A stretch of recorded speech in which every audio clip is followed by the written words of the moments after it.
Yeah, we bring you inspiring moments, impactful messages, and behind-the-scene highlights and turn on your notifications, as you never miss moments of what God is doing around the world.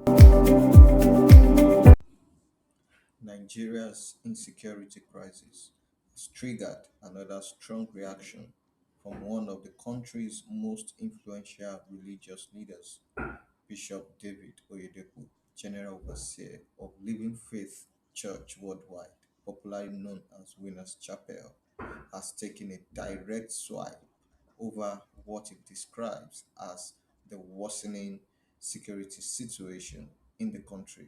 Let's take a look. You can't slaughter members of my family and want me to pray for you.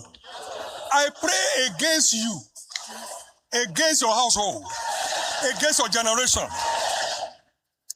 In the name of Jesus. The bubble is burst. You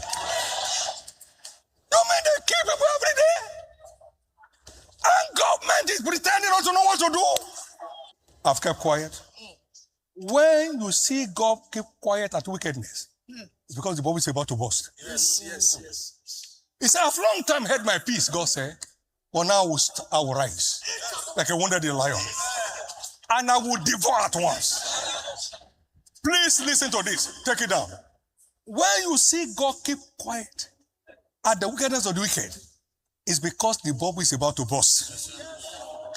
As the Lord lives, whose I am, I'm myself, this bubble will burst. The cleric said he had remained quiet for a long time, but suggested that the situation had reached a point where silence was no longer acceptable. Oyedepo accused the government of behaving as though it does not know what to do about the situation and called on the government to take urgent action. He also spoke emotionally about victims of violence, describing those killed as members of his family and condemning the perpetrators of attacks on unarmed Nigerians. Let's take some reactions. So I was on another platform over the weekend where somebody called my attention to the fact that cases of insecurity are grossly underreported in Plateau. And he told me about a local government where people pretty much die almost every week. And I've not seen that in the reportage of the mainstream media. And there are many cases like that. Just over the weekend, some parishioners were affected, I think in Enugu, where some people were taken away. And the killings have continued. You know, this wouldn't have made it to the mainstream media except for the tremendous work being done by a charity called Equipping the Persecuted that bring these videos to the fore and bring all these mass perils to the fore. The president many times has said that he's going to try to nip it in the bud. He has done some things, but he has not done everything holistically to be able to stop it. The parts of the north and other parts of the country, still a very big killing field. And constantly you have that state of killing. I mean, we just reported a story. I mean, I just saw one of the stories just this morning that one of our high court judge that was kidnapped, I think has finally been released. So you have many cases like that, and you don't see any solution. So it also segues into what Cardinal Oyedepo said, that things are not well. And I think the realization of the government and trying to do something to fix it is more important than trying to gaslight the people and act like everything is well. The government keeps insisting that we've done some things. The question is, yes, you have done some things, but there's still a lot more that needs to be done. These are two truths that can exist. And the understanding is how quick we can solve the problem. But we have not solved the problem effectively. People that perpetrated these crimes have not been brought to book.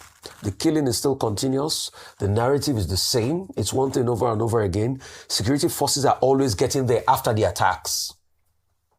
And that's how sad our country has become.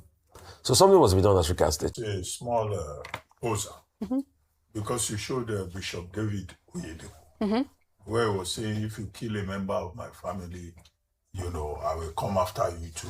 The bubble will burst. That raises a very serious question about doctrine, the Christian doctrine, because it is in the Old Testament, in the book of Leviticus and the book of Exodus, that you talk about eye for an eye. But in the New Testament, we are told a different thing. particularly in the book of Matthew, chapter 5, which says that you don't pay evil for evil. When you are slapped, you turn the other cheek. And now here we are being told that is the book of Testament. That may confuse the congregation who may have read Matthew chapter 5 or Luke chapter 6. Yes. So it's the Old Testament that is being preached. Yes. So where is the New Testament? Absolutely. That is a very important question.